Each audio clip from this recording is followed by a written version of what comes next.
And welcome to this edition of Authors Talk and Book Discussion. This is the third in the series of virtual Authors Talk this year that we are holding in virtual mode this year. The idea of having such discussions in the library premises was to allow closer and intensive and detailed discussions among a small group of intellectuals on the recently published titles and the subject therein. This evening, we are going to talk about a recently published book titled Geopolitics in the Era of Globalisation, maybe an alternative global future, and authored by Ambassador Yogendra Kumar, published by Taylor & Francis. This book, divided into 8 chapters, outlines the post-Cold War global order and the challenges that were presented to it. It surveys the intellectual discourse, the attempts to design the global institutions and the geopolitical trends since the end of the Cold War for an understanding of the contemporary geopolitics.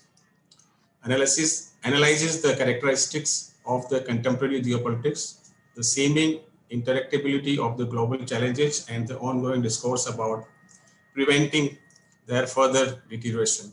Foregrounds the Gandhian praxis and IR theory for managing power transitions, anchored in non-violent mobilizations of empowered masses, ensuring institutional resilience.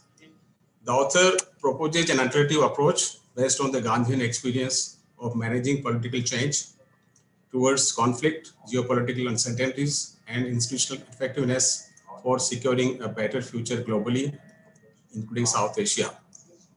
The book has received some very good reviews. I would like to quote from one of the such reviews written by Mr. K. Raghunath, former Foreign Secretary of India, and I quote, "Authors suffered to give rigorous expression to the generalized discomfort and concern regarding the inadequacy of the emergent international system to cope with them. The high point of the book is the bold and refreshing suggestion that the Gandhian praxis might well offer a viable alternative, something which should stimulate reflection. This is an ambitious and multidimensional project, which has indeed turned out very well because of the author's conviction, good sense, diligence, and striving for analytical clarity." Unquote. It's my proud privilege to welcome and congratulate Ambassador Yogendra Kumar on this excellent book on behalf of the Global Library, JGU, and on my personal behalf. Thank you, sir, for accepting our invitation to share your thoughts on the book and the subject this evening. Ambassador Yogendra Kumar retired from the Indian Foreign Service in 2012 in the rank of the Secretary of the Government of India. At the time of his retirement, he was Indian Ambassador to the Philippines with concurrent accreditation to Pacific Island countries in Palau, Micronesia, and the Marshall Islands. He has earlier been High Commissioner to Namibia and Ambassador to Tajikistan, during which period he also handled Afghanistan affairs. He has served on the faculty of the National Defense College and in the Ministry of External Affairs. He has handled multilateral organizations, dialogues such as G8, G5 dialogue, ASEAN, EAS, IBSA, IORA, etc. Since retirement, he has been writing and speaking on foreign policy and security affairs. His book, Diplomatic Dimensions of Maritime Challenges for India in the 21st Century, has been published in 2015 by Pentagon Press. He has edited and contributed to the book Whether Indian Ocean Maritime Order, containing presentations, articles by eminent security and foreign service experts at the seminar organized by him in November 2016, and on Prime Minister Modi's landmark speech on Indian ocean policy. I also would like to welcome two distinguished panelists for today's discussion, Professor Sri Ramchandra Cholia and Professor Ambassador Mohan Kumar. Dr. Cholia is a professor and dean of the Jindal School of International Affairs at JGU. He is a leading opinion columnist for Indian newspapers, The Economist, Times of India, The Times, and the Asian Age on world affairs, and a commentator on international current issues on radio and television. He is a contributing editor for People Who Influence the World, published by Murray in 2005, and has authored several titles including International Organizations and Civilian Protection, Power Ideas and Humanitarian Aid in Conflict Zones, Politics of the Global Economic Crisis, Regulation, Responsibility, and Radicalism published by Routledge, and Modi Doctrine, which has been published recently. And its latest book, Trumped Emerging Powers in the Post-American World, was published by Bloomsbury in October 2019. He tweets on global economic and political developments.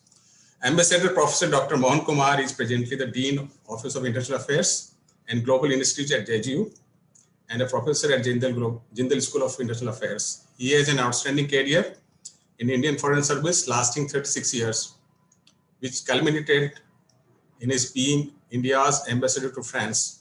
Under his watch, the Indo-French strategic partnership was strengthened and consolidated further in spheres such as defense, space, nuclear and solar energy, smart cities, and investment. Earlier, Professor Mohan Kumar was India's ambassador to the Kingdom of Bahrain, where he witnessed and dealt with strategically complex region characterized by events such as the Arab Spring. He has enormous expertise in the area of international trade. He was India's lead negotiator at GATT and then at WTO. In crucial areas such as intellectual property rights, services, dispute settlements, rules, and technical barriers to trade. He was a leading member of India's delegation at the WTO Ministerial Conference held in Marrakesh 1994, Seattle 1999, and Doha 2001. So welcome Professor Cholia and Professor Mohan Kumar. We look forward to an interesting and stimulating session this evening. And with this, I invite Ambassador Kumar to make his presentation. Thank you, Mr. Chauhan, Founding Director, Global Library, OP Jindal Global University. Professor Shriram Cholia, Dean, JSIA, JGU. Professor Mohan Kumar, Dean, Office of International Affairs and Global Initiatives, JGU. And dear participants at this webinar. I want to begin by expressing my gratitude to Mr. Chauhan for so graciously hosting the webinar. I'm grateful to Professor Cholia for responding to my request for a webinar on my new book under the auspices of the prestigious Jindal School of International Affairs. He's always been generous with his time and attention, beginning with my first book on maritime diplomacy, participating on the IIC MEA seminar on the Indian Ocean Maritime Order, and now this webinar on my new book, again, my first webinar on this particular title. I also want to thank my good friend, Ambassador Mohan Kumar, who combines the finest qualities of a diplomat and a scholar, for so readily accepting my request to be discussant at this webinar. And my gratitude to all of you, my dear virtual attendees. I look forward to an enriching discussion on this book. Allow me also to congratulate JGU for having been conferred, as widely reported in the media, the status of an institution of excellence, a truly remarkable achievement for an institution as young as JGU. It's a tribute to the indefatigable work of the leadership, the faculty, the secretariat, the personnel, and not least the students. As India has embarked on an epic journey of putting its own thought imprint in our globalized world, we could do with more such good news. The just concluded celebrations world over of the 150th birth anniversary of Mahatma Gandhi provide the setting for my book as it explores the current dilemmas of steering political change. The exploration necessary to first understand the rather short-lived unipolar world after the end of the Cold War in 1991. Second, widespread perplexion about the unpredictability of geopolitical trends. And third, what can possibly be done in this context about the gathering challenge of tackling global problems which are beyond the capacity of individual countries, howsoever resource rich. The most important dimension of these challenges is the questioning of the theoretical presuppositions for strategic analysis and the certitudes of the layperson about political economy itself and even the organizing principles of state. From the peak of intellectual triumphalism, of the seeming self-validation of these organizing principles at the end of the Cold War, we are now in a state of questioning the very phenomenon of globalization and into a debate about superiority of one type of political system over the other, something which harks back to the early years of the Cold War or even the interwar years nearly a century ago. These analytical conundrums have been best captured in the US National Intelligence Council report published in 2012, projecting global trends up to 2030. And let me just quote from that to provide a flavor of these conundrums and why I wanted to write this book. So the conundrums actually as described there are they are as follows. Examination of outcomes concerning the role of the US in the international system in a situation of its decline or a decisive reassertion in terms of response of the other powers. Inquiry into the dynamics of governance and exploration of complicated relationships among a diverse set of actors, especially the role of states versus non-state actors. Realization that the tendency has been to underestimate the rate of change with respect to the trajectories of the rise and decline of different states.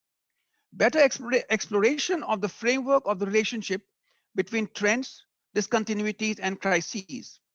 Better focus on smaller political psychosocial shifts that do not go under the umbrella of ideology, but drive behavior rather than grand ideologies like fascism or communism.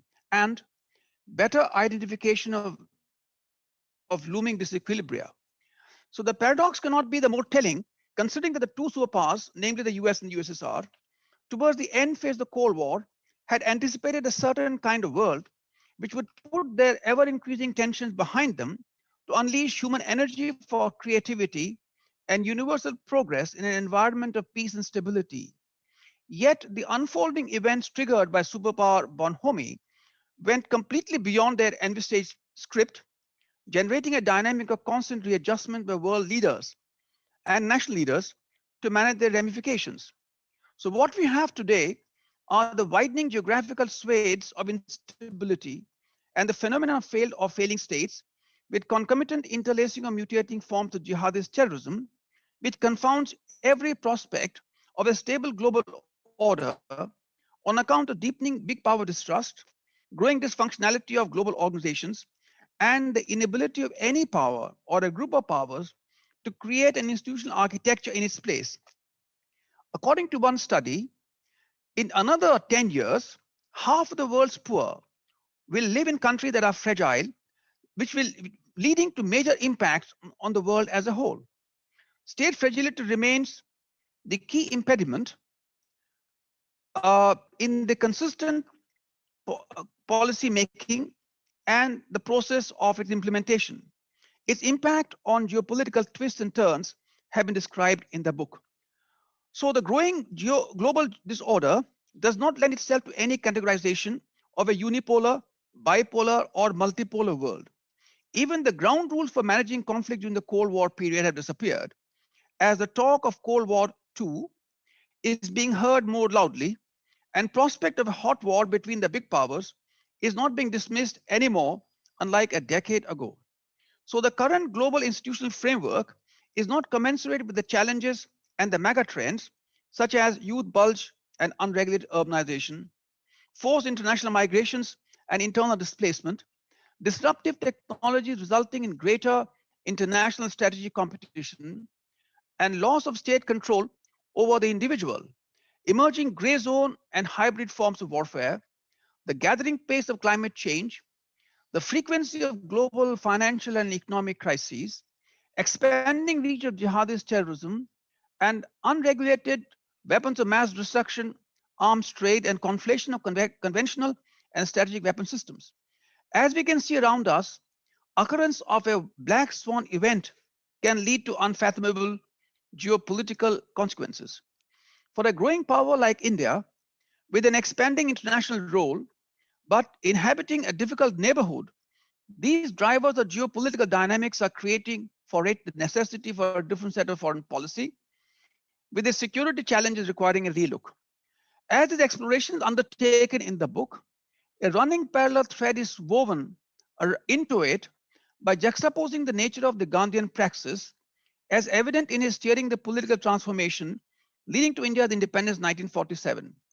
The generation and fashioning of this political transformation is looked at as it relates to nation building and IR theory with the engaging of the same benchmarks, which I mentioned earlier, which define the current methodological conundrums in the understanding of power transitions and geopolitical drivers in today's world. and also whether the splitting or collapse of countries, institutional dysfunctionalities in managing political change, the genocidal bloodletting, and the human suffering following the superpower detente of the 1991 or early 1990s, whether they were inevitable. The universal validity of Gandhian praxis inheres in the enduring, ennobling quality of political transformation, which is empowering and inclusive of the poor and the powerless. This praxis shows how an inclusive identity is nurtured, social cohesion fostered, stability and resilience of political institutions ensured, and the quality of governance preserved. Despite its short lived political legacy, yet supremely relevant, is the example of the highly successful non-violent mobilization of Pushtun communities by Khan Abdul Ghaffar Khan, as we witness the mindless violence, great human tragedy, and the recurring bouts of state collapse in Afghanistan. So the book discusses the post-Cold War international relations theories and geopolitical writings. The next chapter is on the evolution of global and regional institutions post-Cold War. The other chapter engages with the inability or the political transformations triggered by the end of the Cold War to manage these transformations. In other chapter, there's a discussion about the contours of the current global order, or more appropriately, global disorder. A chapter is devoted to the Gandhian praxis and IR theory, and a rethink is suggested about our current options, both at the global level as well as the South Asian level, suggesting India's own approach. There is, of course, an introductory and a concluding chapter in the book. So I want to thank you once again. I didn't want to take much of the time because I want to actually benefit from the discussion with the participation of such erudite gathering. Thank you.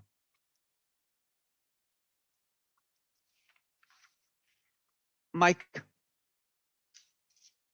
Yeah, for presenting your thought on the book and the subject around it. Shriram, Thank you, Buddhi. Thank you to Ambassador Yogendra Kumar and my dear colleague Ambassador Mohan Kumar for joining this. I think we are very fortunate in this panel to have two scholar diplomats. So Ambassador Yogendra Kumar has been writing on maritime security issues, and we have had the fortune of hosting him here at General University for his previous Yes. book Yes. as part of our library book discussion initiatives. And now the pandemic has forced us to do this online, but we hope that he will continue writing many of his incisive, putting his incisive thoughts on paper.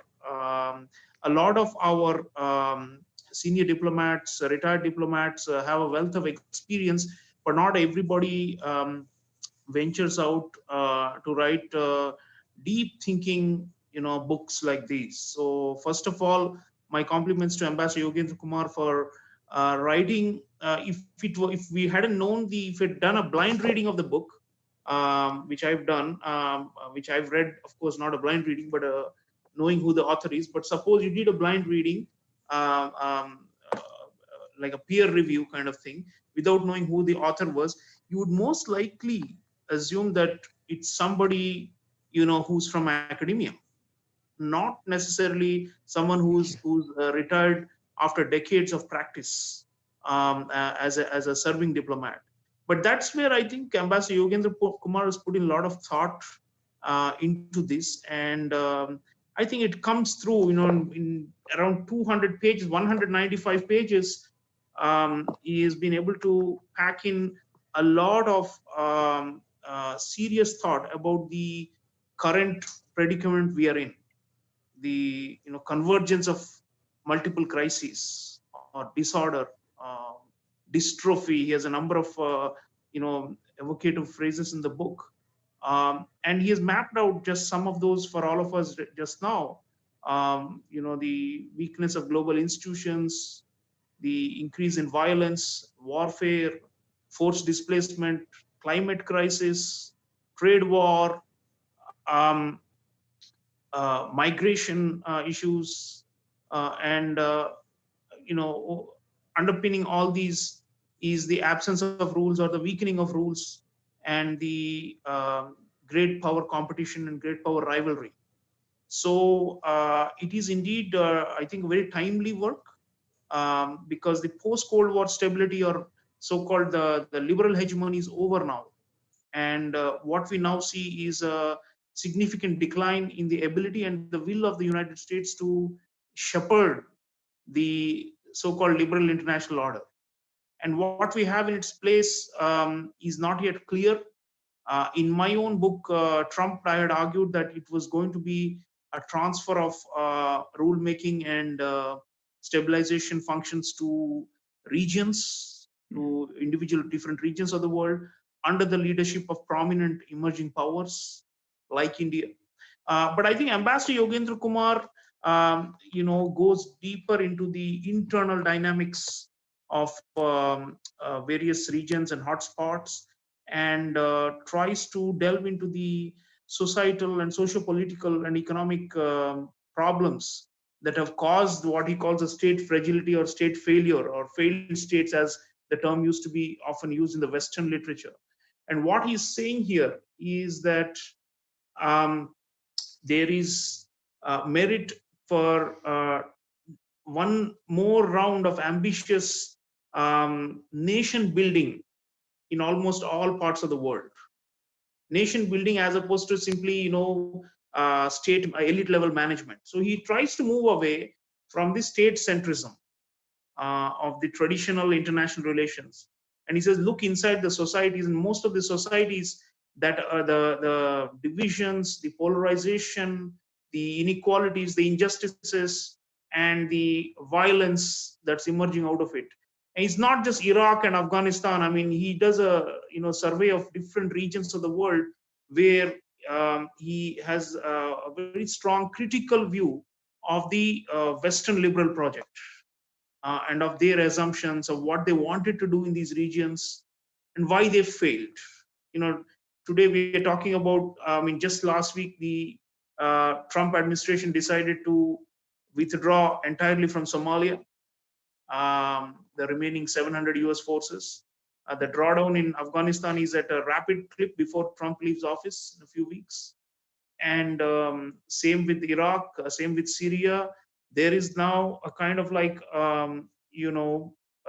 hasty retreat, or let's say a beating of the retreat, so to say, because some of these wars have gone on for a long time with no solution in sight, or no alternative stabilizing structure. So what he's saying in this book is that a lot of this has to do with the misplaced triumphalism of the Western powers after 1991. They thought they could fix the whole world. There was this whole liberal messianic tradition, the idea that the Western liberal democracy and capitalism and the market-based solutions would solve all the problems. So he then goes into why that was such a misplaced assumption. He says that it did not match the cultural, historical, and civilizational values of most parts of the world.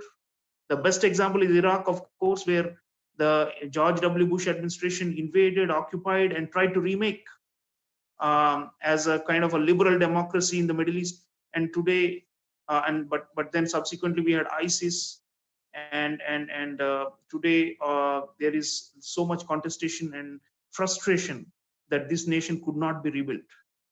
And then the spiraling, Ambassador Yogendra Kumar shows how if you don't have something cohesive to tie these countries internally in a democratic and egalitarian fashion, the ripple effects of it will ricochet. It's not just an internal issue. The entire region is sucked in. That's why you have now, the big so-called Cold War between Iran and Saudi Arabia and Saudi that could threaten to become a hot war because of many of these so-called fragile states where they are vying for influence and trying to beat each other through overt and covert means.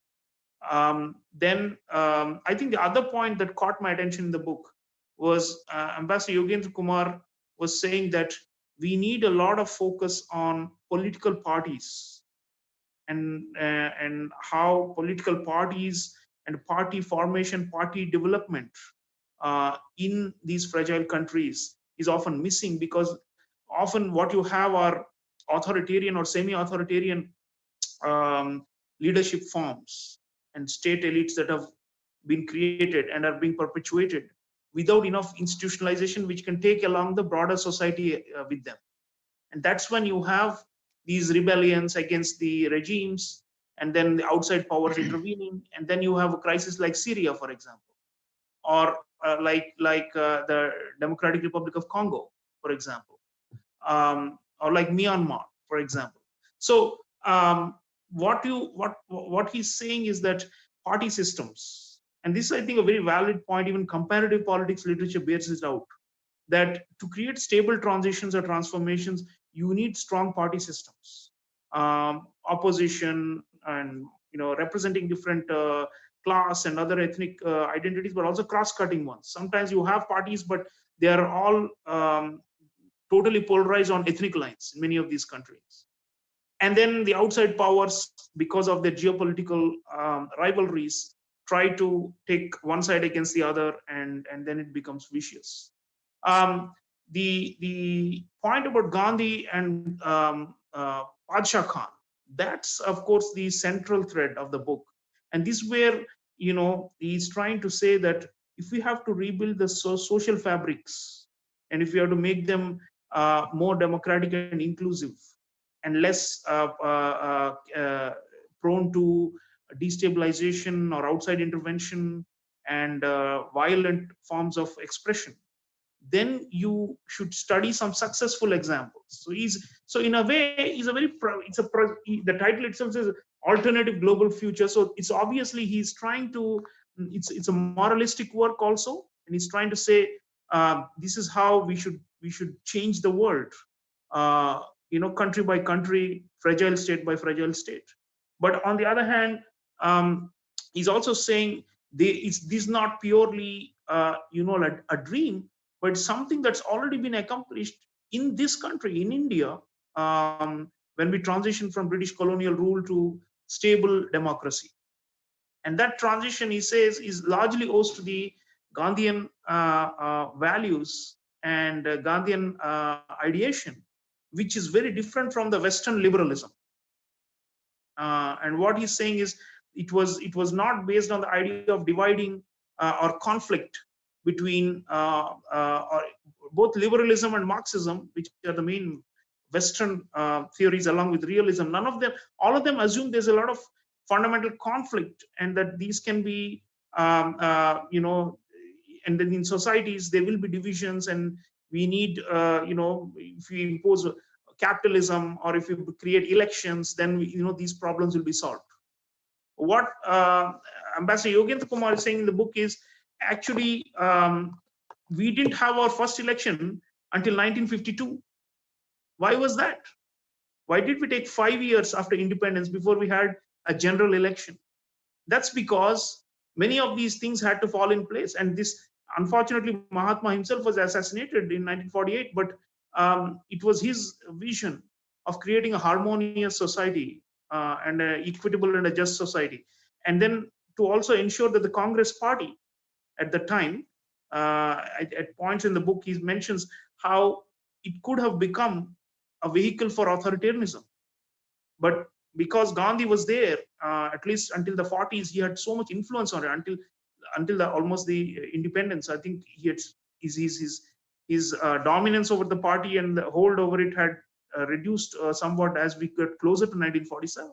But the point is, the Constituent Assembly, for example, that made the Constitution, was not a Congress party dominated institution. They had participation from across so many segments of society. So it was that vision of inclusion that is, he says, is the reason why India, for example, vis-a-vis Pakistan, India became a stable democracy and Pakistan became a authoritarian, and one of the, he mentions the fact that it is ranked number 16 in the fragile or failed states index. So and then the ripple effects of it he shows around the world. So what he's saying is that we need to revisit the Gandhian extraordinary miracle, so to say, of how you could combine. He uses the term practical idealism, which is at one time Gandhi, at one level, Gandhi was a politician, and he wanted to overthrow British imperialism. But on the other hand, it was based on unique principles that did not lead to militarization of the society, so that after independence we could maintain a stable trajectory and become an example to the rest of the developing countries. We still are. So the reason for that, and I think he goes into great length. The chapter on Gandhian praxis, I would say, is the crux of the book, chapter 6, because that's where he's saying, okay, we all know the global problems. There's so many issues bedeviling the global system, lack of leadership, all those things. But then instead of saying we need a US as a leader or China as a leader or even India as a leader, what he's saying is that we need a concerted effort in different regions of the world to make sure they become more democratic internally. Of course, one could argue that this will not reduce the great power rivalry. I mean, even if you fix the fragile states through some kind of a Gandhian model of inclusive, take everyone along politics, it will not necessarily, even if we try to rebuild some countries that are broken and which are have negative externalities, it will not reduce great power rivalry, because great power rivalry is running on a different parallel track. It exploits the fragility of states or worsens it.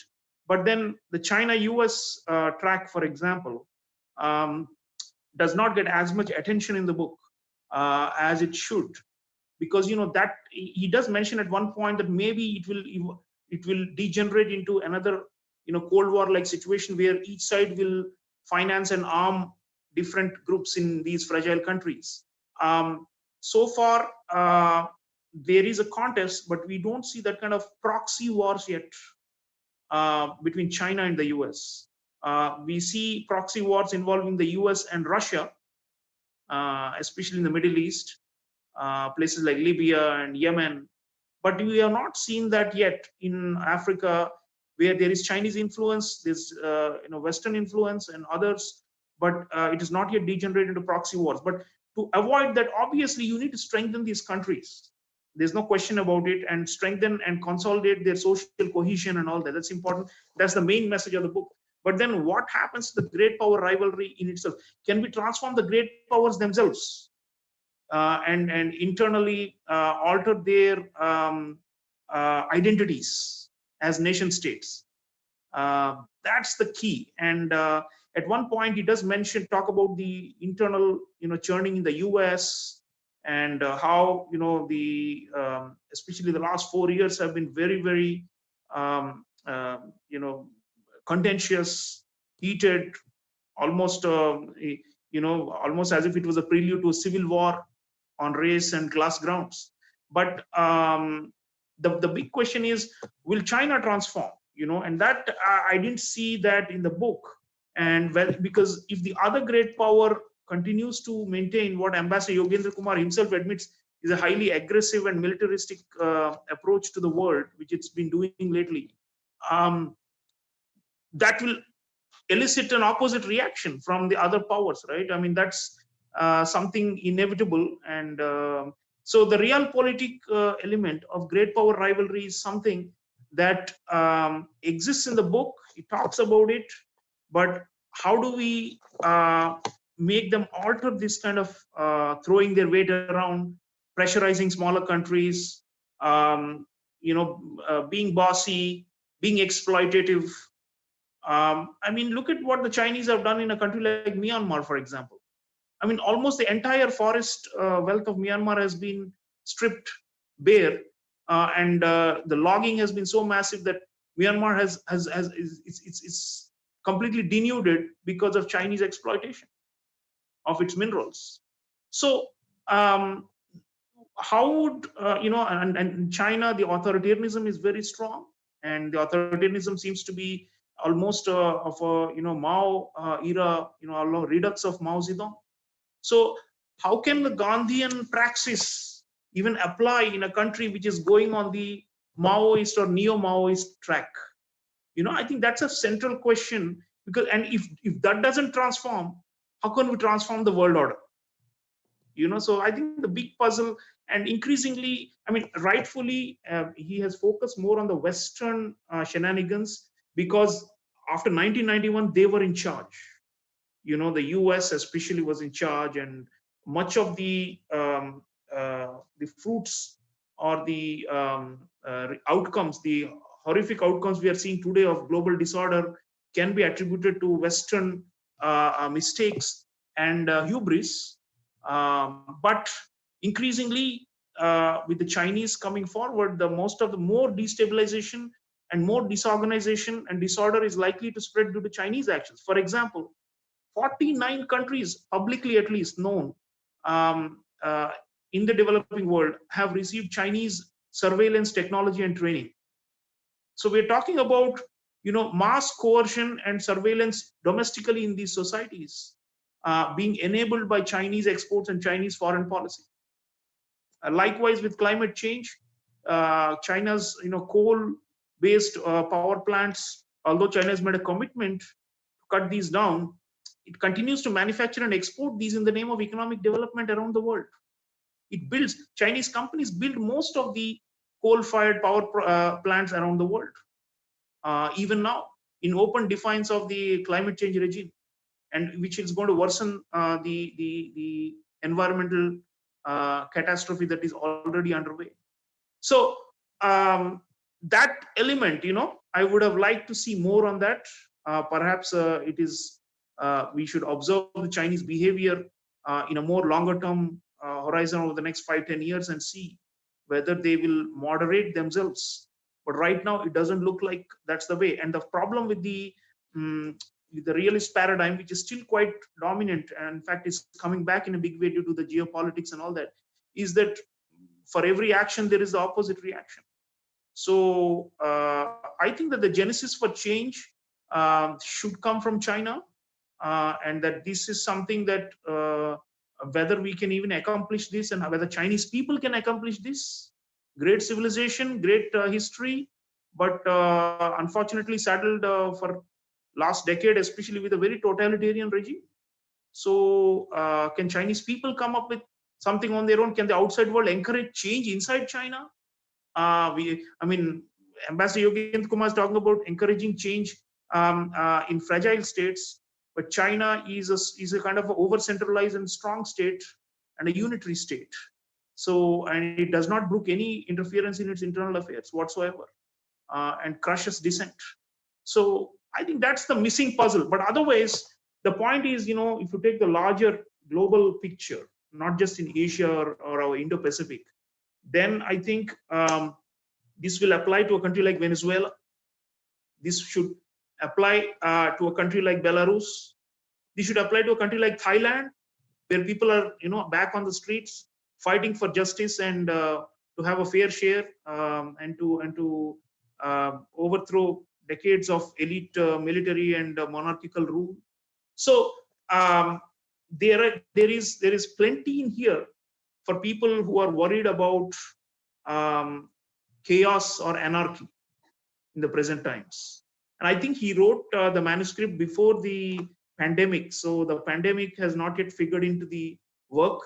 But that's, in many ways, it has exacerbated some of these problems and the mega trends that he's talking about in the book.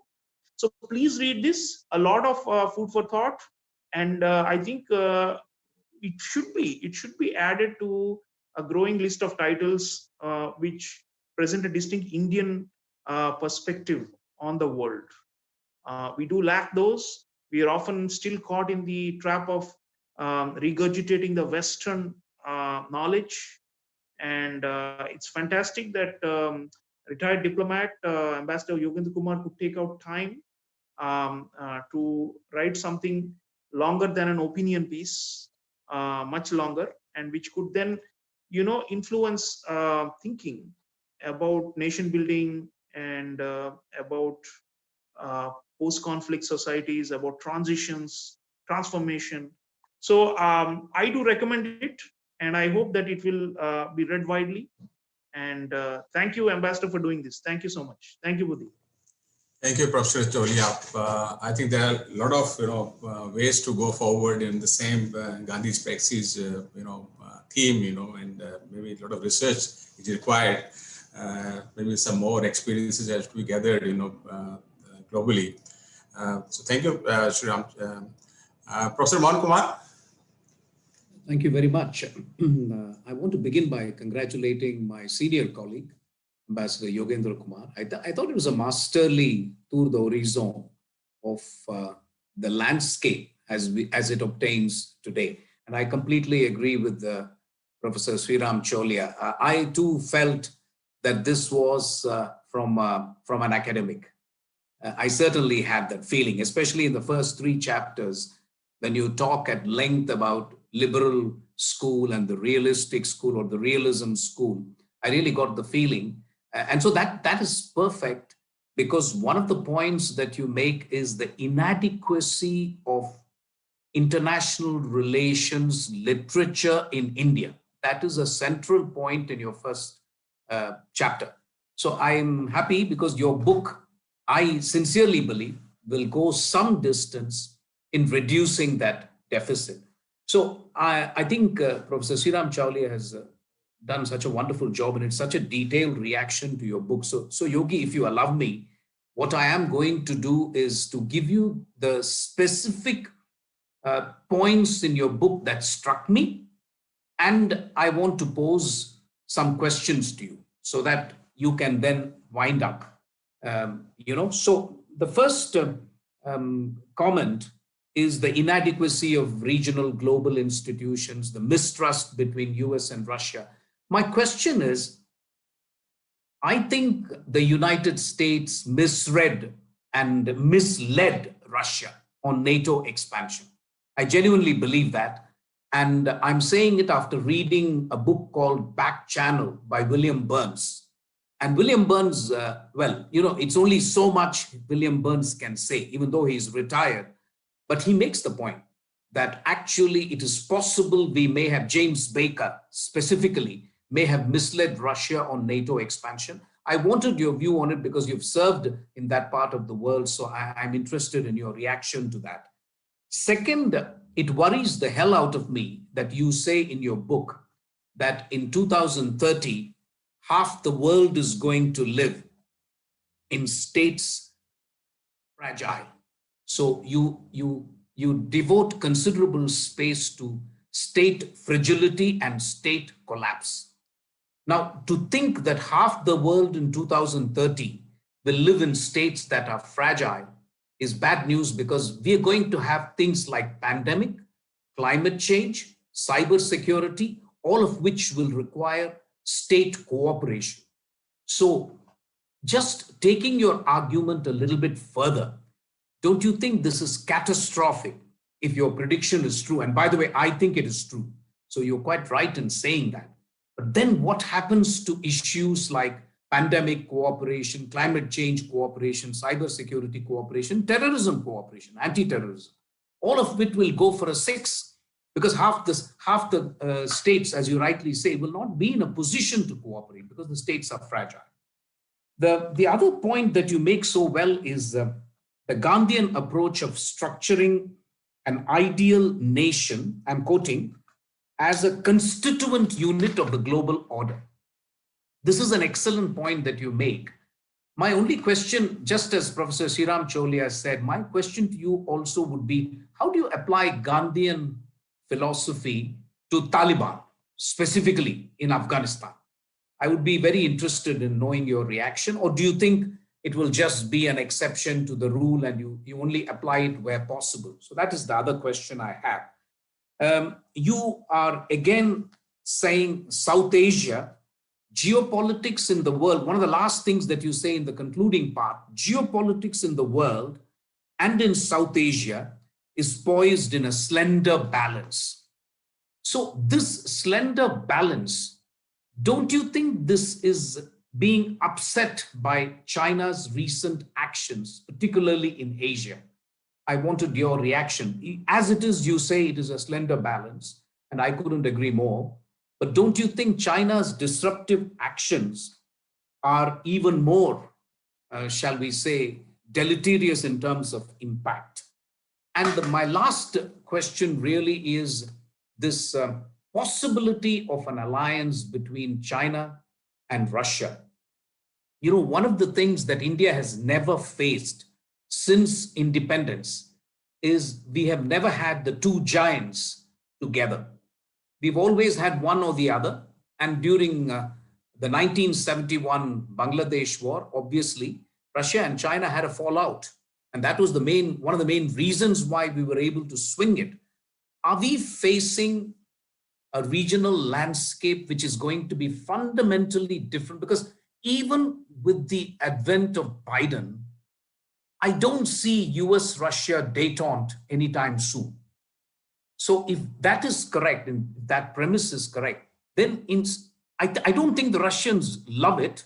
In my trip to Voltoy Club in Moscow, I got the feeling Russians are not too thrilled to be the second junior partner in a Chinese-Russian alliance. But they keep telling me, what's the choice? This is the reaction I got from Russia. Now, do you think there are inherent limits to this? Or do you think there is just a possibility, if pushed, for a full-fledged military alliance between China and Russia? Because frankly, Yogi, if that happens, then I see that as a much more negative evolution in our security environment than even our ties with US, the Quad, and the rest of it. All that we can tackle. But if this happens, we have a major problem. Everything else that we do, those powers are very far away. US cannot help us on the land border with China. They may help us on the sea, but I don't think they can help us if we have a land problem either with China or we have an issue with Russia. So I'll stop here, Yogi, because you are the chief guest. You are the flavor of the day. So I think we should listen to you, and I'd be very interested in your take. But thank you once again, and I mean it very sincerely, since you yourself say that there is a deficit in international relations literature in India. I will certainly recommend to my students to read at least the first half of the book. Is so relevant for students because it devotes itself completely to academia, theories of international relations. The other part of it is fantastic for people like me. We are practitioners, we are policy wonks and so on. But the first half is, I think, excellent for a kid who has just gotten out of school and is doing a Bachelor of Arts in Global Affairs. It would be a perfect book. So once again, please accept my sincere congratulations for this outstanding academic book. Thank you. Thank you, Professor Mohan Kumar. Before I request Ambassador Yogendra Kumar to respond to your questions and your analysis and Professor Cholia's comments also, there is somebody has raised hand. Can I take his question or comments before so that you can answer them all together? Sure. Atul, can you unmute yourself and say whatever you want to say? Atul? Unmute Atul yourself. He has to unmute himself. Atul, can you hear us? Ajay, देखिए, there is a attendee here. He wants to ask a question. Okay, in that case, Atul, can you leave your question in the chat box or question answer panel? I think that will be better, and we can take your question after. Let the questions come. Meanwhile, Ambassador Yogendra Kumar can respond. Yes. Thank you so much to Professor Cholia and to Dr. Mohan Kumar and of course to Mr. Chauhan. And I look forward to more questions from the other attendees because I'll only benefit from them.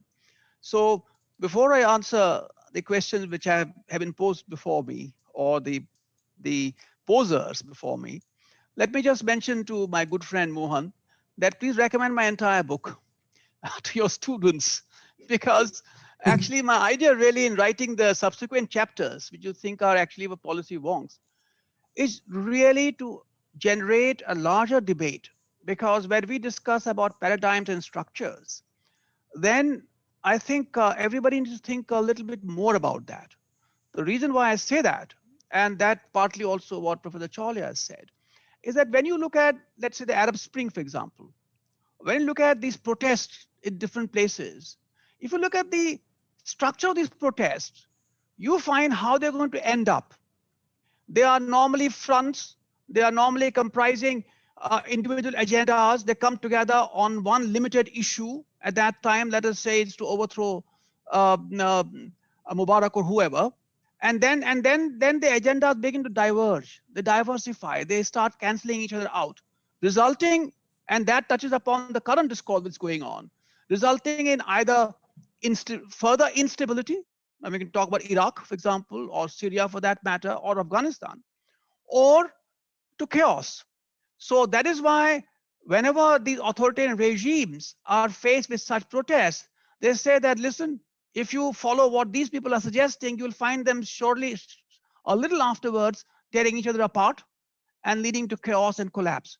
So the reason why I say structural issues are important is that unless you can, and that's the example of Gandhian praxis, that unless you can build a political force in such a manner which actually has internal democracy, which is empowering of the ordinary members of that particular force, give them a sense of empowerment, sense it through robust elections within the party, cutting off the nexus between business, big business, and politics, by having transparent accounting system so that everybody knows how the party is being funded. And I quote Gandhiji, I mean Gandhi there, because his book Satyagraha in South Africa, I mentions this particular point as to how unless the party activity is funded through through public subscription, that party is never responsive. And that's why I say that then the party gets a sense of entitlement.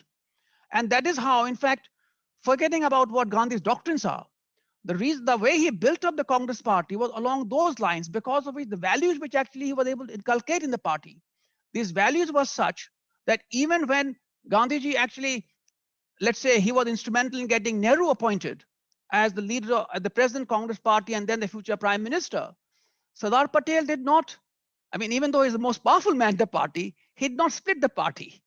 He did not actually walk out the party. In fact, he was still, until his death, he was so powerful, he got Rajendra Prasad elected as the president of the country. And Nehru was backing Rajgopalachari, for example. Or, for example, as the party president, he got Pushpendra Tandon elected as the party president. So the point actually is that he's still being the most powerful man in the Congress party and in the country in that sense politically, yet he accepted to be Nehru's deputy because of the values that had been inculcated in the Congress party under Gandhiji's leadership, because of which it happened the way it happened.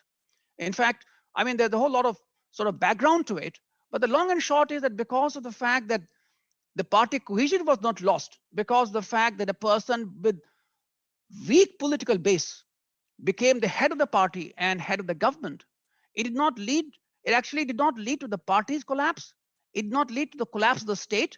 In fact, it actually helped in creating the transition to an independent country and then to creation of infant state. So I think the significance point here is whether you talk about the Hong Kong protests or you talk about Thailand protests or you talk about protests in other places, because these are conglomeration of different interest groups coming together for a limited objective. Whereas when you build a party along the lines that Gandhiji actually fashioned the Congress party, when you build a party like that, then the party remains steady, even when actually is able to, because it has a larger program, it has a larger culture of mediating the intra-party differences between different groups. And because of that, that political force is in a position to better govern the state when actually achieve the objective of displacing or replacing the power that they want to depose. And the failure of the and again this goes back to what Professor Chawla said, the failure of the Americans and the West really was that, if when you read the chapter where I talk of power transitions, is that they actually did not pay any attention to democratization of the Communist Party of the Soviet Union. And you read any amount of historians about that particular period, and they say the collapse or the dissolution, actually there was the dissolution of the CPSU. The dissolution of CPSU actually then led to the kind of political instability. It led to the collapse, the free fall of the economy. All these things actually are now, historians are agreeable on that. And the reason for that actually was, and that premise continues even till today. And the premise actually was that all that you need is to liberalize, liberalize the state enterprises.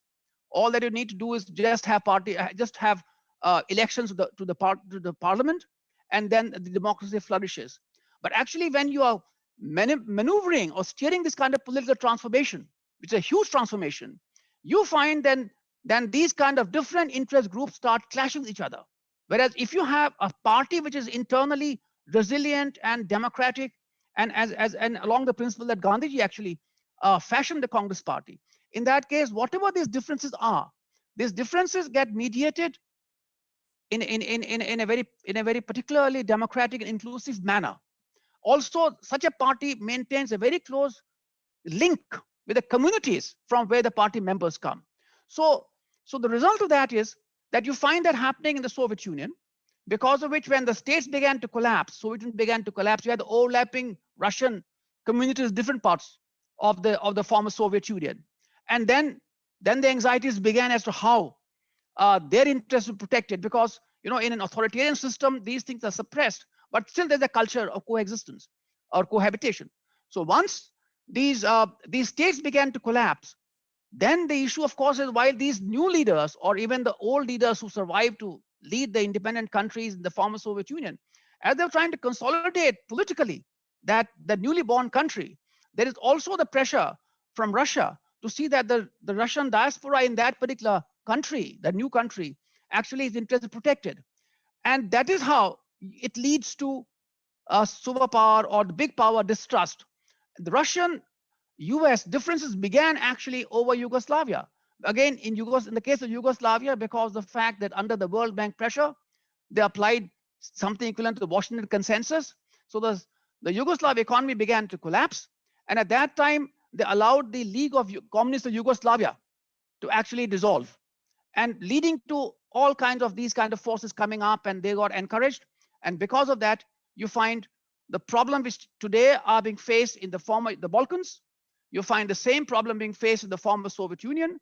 You find the same problem being faced in what you call the Central European countries. You take Poland, Hungary, now the Czech Republic, and so on and so forth.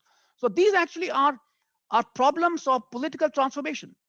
And then you come to a situation where you have Iraq and Afghanistan. Now, in the case of Iraq and Afghanistan, they were the supreme power. I mean, they had actually dislodged not only the old regime, but they actually set up their own political system. But even there, they paid no attention to how the parties are to be developed. So you have in Afghanistan, I mentioned in the book that you have in Afghanistan no party system worth the name. You have in Iraq, after the dissolution of the Baath Party, now you find this kind of conflicting interest coming and actually leading to the situation. So actually, I was ambassador to Dushanbe.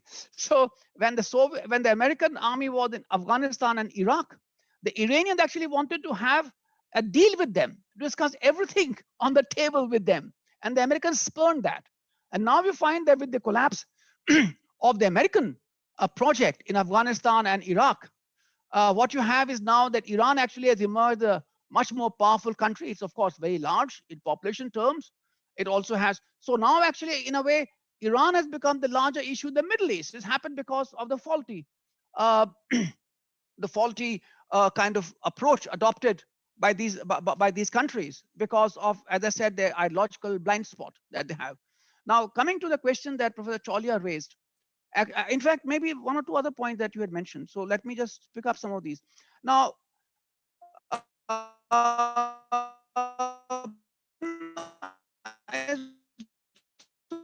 so the point actually is that the differences arose actually of the Baker and then the others. They actually made it appear that NATO will not go beyond. They will actually cover the whole of the United Germany, but it will still not go beyond that. That was a verbal promise made, and everybody accepted that. But then what happened was that the Russians were very miffed by that, and they said that they were actually gone back on the word, but of course nothing in writing, because Gorbachev's negotiating position actually was becoming weaker, because as he was trying those changes, and under the let's say the egging on by the West, particularly the US, because of that, what actually happened was that he started actually his negotiating position became so weak, he actually wanted help from them in terms of aid, food aid, and all those kind of things. And the problems began already. I mean, this is time when I was Tashkent. Nagorno-Karabakh blew up. Tajikistan blew up. Kyrgyzstan actually came into a state of collapse because they had this grassroots kind of movements, which actually could not be forged into a kind of a political party, let's say of the type that Gandhi had created, which could then take over and run the country democratically. In my time in Tashkent, around Tashkent, there was ethnic riots, first between Uzbeks and the Meskhetian Turks was shifted from the Caucasus. And then, of course, riots between the Uzbeks and the Afghans, because a lot of Afghans had actually come into Uzbekistan because of the Soviet army action in Afghanistan. So what you find there actually, and therefore, as I said, that the fragility of states will continue. It's not going to go away. I mean, now you talk about whether it's you talk about the DRC, you talk about Angola, you talk about Mozambique, the whole of Africa, you can say Latin America, and now you find this kind of thing happening. Let us say in Southeast Asia, it's happening in our region. I mean, the fragility of Afghanistan is well known, but I mentioned about a weak party system in Nepal and Myanmar, of course, and Sri Lanka, Maldives, and to an extent, even if you take Bangladesh, Bangladesh also is a strong one strong leader who actually is running the country, running very well, but still one strong leader. What happens if there are some external shocks or some internal shocks? We don't know. So the point actually of managing political transformation actually is basically this. So the fragility would be a big issue. Now, how do you apply to Taliban? Now, the point is Taliban is an outcome of the failed American project. When the Americans were there in power, and I was actually in Tajikistan, so I actually saw it very closely. The point actually is that around that time, if they had gone about doing, let's say, and they've forgotten about Ghaffar Khan, what Ghaffar Khan did to mobilize the Pashtun communities. So some of these techniques they did not think about those things, because their mind actually was that you privatize the PSUs, then you hold elections and everything will fall into place. And nothing fell into place. And that's how Taliban emerged as a strong party. And now we have a problem how to manage that. So now, possibility to alliance between China and the Russian Federation. Well, I would actually say that, my premise in the book, my perspective rather, is that, the global geopolitical fluidity and uncertainty going to deepen. So no country would actually be in a position now to talk about alliance. So, I mean, even the NATO is not an alliance, actually, even in name, frankly. I mean, it's in name it is, but otherwise it doesn't function like an alliance. And in fact, in the Biden period, now the Europeans actually are saying the debate now between France and Germany basically is about this. Now these people are saying that we've seen the Americans, they go by the election cycle, it's 4-year election cycle, and then every 2 years you have congressional and gubernatorial elections. So how can we trust a country which actually is policy driven by? And I mentioned about Richard Haas as to how he says how their politics actually has changed, and you see that. So I would actually say that perhaps there are differences between China and Russia. It's highly unlikely that they will actually ever form an alliance, because there's always a balance of power. And I actually slightly disagree with you on let us say the LAC. Actually, I think the Russian position is actually they're looking at in terms of balance of power in the Eurasian region, because what is happening in LAC is that China is trying to show the balance of power shifted in their favor vis-a-vis India, which means that in the Eurasian landmass there is now an imbalance, and that's something they're watching. That's why, for example, in the SCO they were very keen that India should join, because they think that India can be a balancer to a certain extent. And on the LAC also, some of the comment that you find in the Chinese media, they actually is critical of the Russians, saying that they are not supporting them on the LAC. And we don't need American soldiers to come and fight the LAC. We are capable enough to do that ourselves. But the fact that we have those kind of agreements, it's a great thing. So in terms of geospatial mapping and so on and so forth, it gives us great opportunity. So I think we are, so the balance actually, we haven't lost the balance. Contrary to what people say, imbalanced and all that. No, ultimately, what is the meaning of balance? The balance actually means what is the capacity of other state to bear the pain of any kind of confrontation or conflict. I mean, there's imbalance between China and US, but China has managed an asymmetrical relationship. There's imbalance between North Korea and China and the US, but they managed it. So I think you work around different kind of these kind of relationships, and you can work through that. Now, the question actually, what Professor Charlie made actually some very interesting points, and I have two things to say. First of all, what I want to say is that in terms of, as I see, what could be our what's the approach that I suggest in the book. Now, one of course is that, when you, as you mentioned, the IR literature and so on and so forth, what we actually find is that because the fact that the focus is missing as to how a political movement needs to be forged into a political party, which is what Gandhiji did. So because that focus is missing, therefore a whole lot of current public aspirational kind of agitation and so on and so forth. That is why they are not focused on that. They do, for example, take the Arab Spring. They were actually following some of the techniques that Gandhiji had of agitational techniques. But to forge a kind of from diverse interest group to forge a political party of the kind that Gandhiji actually forged, that is something which is missing. And that is really, if you have that, then you will find that in many countries, all the talk about fragility will change, because it doesn't take much of an effort or just to realize that all that you need to do is that you have, let us say, let's say an alliance, but amongst the alliance, you come together and say, let's have internal party election, let's make it into a party. Then you discuss about the agenda, you discuss about how you're going to go about it, and then you have a party, and the party is such that you completely devoid of any kind of nexus between, as Gandhiji said, between big business and politics, and then you find a very different kind of politics emerges. So as I mentioned, that the geopolitical distrust began because it began first with the Russians and the Americans. If you remember, Yeltsin was the favorite between Gorbachev and Yeltsin. Yeltsin was the favorite of the Americans, but Yeltsin was the first one to actually condemn the Americans. The relationship between the Americans and the Russians deteriorated during Yeltsin's time, and that happened because of the fact that when Yugoslavia is breaking up, the Russians. I mean, if you remember the siege of Pristina and so, the whole kind of the scenario, the episode there, that that Russian interests were not being protected in Serbia, in Yugoslavia, and they have interests, as you say, Ukraine and you take the Black Sea and all these areas, they still have interest. So you find that when the states are disintegrating, then you find that great power interest actually comes into it. Now, the other thing, of course, is some interest, the two, three things. One, of course, is that geopolitical rivalry will not disappear, because so long as you have two or three countries, they'll all will be seeing as to how they can protect the interest best.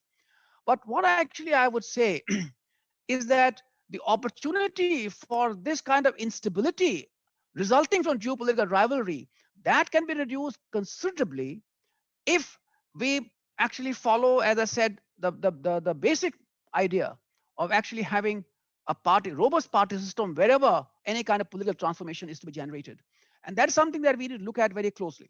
So when you do that, then the possibility, let's say the Chinese have, whether it's Central Asia, whether it's Southeast Asia, whether, I mean, ASEAN has become weaker because the fact that some of the weaker countries in Southeast Asia are members of ASEAN who actually can block a consensus there, they depend on the Chinese support. And that support is being used to actually try to change the power equilibrium in Southeast Asia. So if you have India was a weak and poor country in 1947, but we managed to remain stable and resilient because the way we were structured at that time.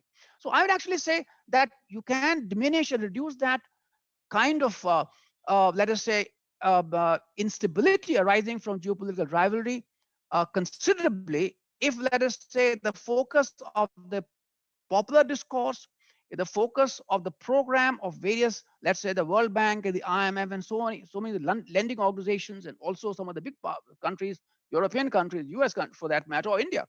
Is actually you actually go into these kind of issues as to how the governance reform is critical in that area. Now, coming again, mentioned the book, is that when you have this kind of an ideological approach towards how you're going to manage uh, economic development, the global economic progress, you find 1997-98, the Southeast Asian economic crisis led to the collapse of Indonesia, led to the war with the breakup from the Papua New Guinea, for example. I mean, that broke up. I mean, the background to the fact is that it broke up because Indonesia collapsed. Suharto regime collapsed. You find similar things happening in other parts of the world. So the point actually is that when you apply, and in fact, it's been admitted by the IMF officials. They all admitted that the Washington consensus way is applied in Indonesia. In fact, Bill Clinton mentions, I mentioned in my book, the Bill Clinton actually talks about it. Thailand, South Korea, Japan, all these countries actually paid a heavy price because the ideological approach for in applying the Washington consensus. Same thing they did in Russia, because of which Afghanistan collapsed, and elsewhere. So you take that, and that is the first time when you find this China actually makes an entry in Southeast Asia. Then in 2008 financial crisis, where the IMF actually admitted that it was because of the intellectual, what they call the intellectual capture, or the Washington consensus, because of which the crisis took place. So when you have this kind of crisis, economic crisis taking place, global economic crisis taking place, then you find that the power begins to shift. So that is one side of it. So actually, as I said, that if this kind of approach that I mentioned, if this approach is kept in mind, then all these things that we're talking about actually would not. Like, for example, the emergence of Iran as a big factor in the Middle East. Now, all those situations could be, as I said, would be thoroughly avoided. And talking about China internally, in China, there's been big debate when Deng Xiaoping's reforms are taking place in 1968 onwards.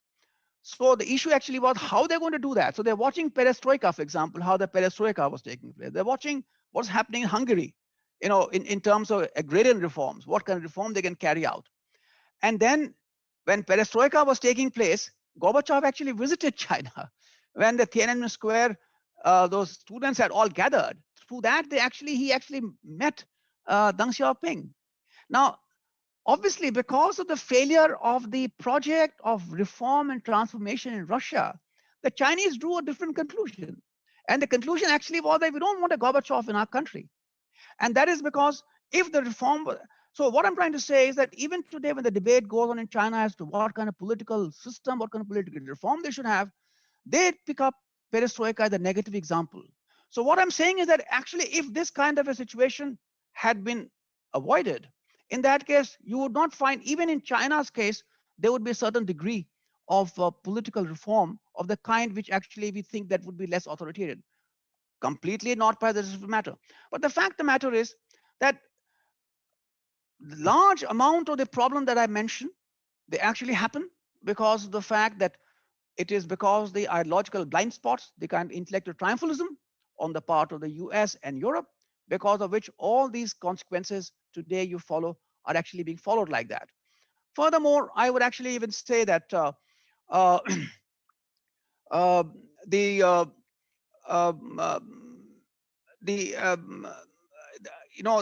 as I said, that the dysfunctionality of global institutions, national institutions, because of which even if China may say what it wants to say, but China will face the same problem. It's facing the problem of climate change as much as India is facing or US is facing. So these are common problems. And therefore you can find, I'm not saying, for example, in my book, I don't say anywhere that you should not resist China militarily when China is applying pressure on you, or Pakistan should not resist militarily. In fact, I say that surgical strike was a very good idea because you actually know how to contain by application of force. And that application of force we cannot do without. But at the same time, while we actually have the capacity to deter aggressive action, aggressive intent, at the same time, if we are actually looking at these structural issues, the paradigmatic issues, in that case, and the key to that is what I mentioned in my book about the Gandhian praxis and how actually manage the political transformation in India. So the key to that actually lies there. So you have deterrence. Deterrence is necessary. And at the same time, you actually look at these structural and paradigmatic issues, which you can look by, as I said, a making the focus different in an intellectual debate, in a public debate.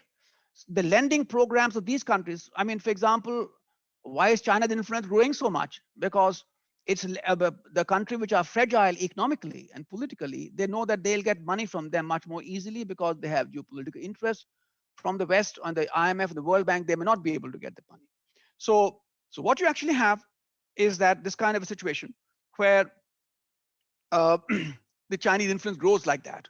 But if you actually create a different paradigm through the programs for good governance, which would be advocated, it could be part of India's foreign policy, part of the agenda, because this is all, I mean, this is our own lesson, Gandhian lesson. And then the World Bank and the IMF and some of these countries that actually are in a position to influence that. If you actually look at it in a paradigmatic sense, in a structural sense, I'm quite sure that all these problems we're talking about, we can handle them much better, in my view. So I think that is basically, I would say, so there is what you rightly said, Professor Chawla, about weakness of the Western model. I fully agree with you. But I think that the whole idea of democracy, of human rights, of giving environment and opportunity for individuals to grow and to be creative and to be upwardly socially mobile, this is not unique to the Western model. It's actually something which everybody wants. Even the Chinese people want that. Every country wants that. So the question actually is that if we shift the focus of the debate and the programmatic action in that direction, I'm quite sure that I think, as I said, these problems we're talking about, they can be actually mitigated. Obviously, it is not a one-off solution. There's no silver bullet, but can be mitigated and can slowly, I think, get better. So, I mean, Afghanistan, I can talk chapter and verse because I was there when the Americans moved in. I was, of course, in Moscow as a junior diplomat when the Soviet army marched into Afghanistan. So I actually monitored the US action in Afghanistan much more, and I know how they went about it. And the same thing you find in Iraq. The book that I quote, Rajiv Tanstraton's book, is an eye opener of a book as to how the Americans went about setting up the political system there. And now the talk actually is that somehow the non-European countries, somehow they are not capable of democracy as they know in their own country. Now, nothing can be farther from the truth, because I think that is where I think our lessons, our own history lessons, our recent history lessons actually are very, very important. So is there any other question? Need to build economic ties. Thank you, Ambassador. I think this was indeed very enlightening, and I think Ambassador Mohan Kumar needs to head out. And Okay. but it's been a fantastic discussion. It will be on YouTube, and for people to view, those who missed it live. I want to thank you. I want to remind people to read Globalization, Geopolitics in the Era of Globalization. Think about some of the finer points Ambassador Yogendra Kumar has made, and let us all indeed work for creating an alternative global future. Thank you very much. Over to you, Buddhi. Thank you, Sri Ram. Thank you, Ambassador Yogendra Kumar, for very stimulating and very interesting, discussion on the topic. I'm sure there will be much more research, particularly at JGU and JSIA, on this theme, and on the concept that you have put forward. And thank you, Professor Mohan Kumar, for your valuable comments and analysis of this subject. So thank you very much. With this, we come to a conclusion of this session. Thank you, sir. Thank you, everyone. Thank you. Thank you. Thank you. Thank you. Thank you. All right. Thank you.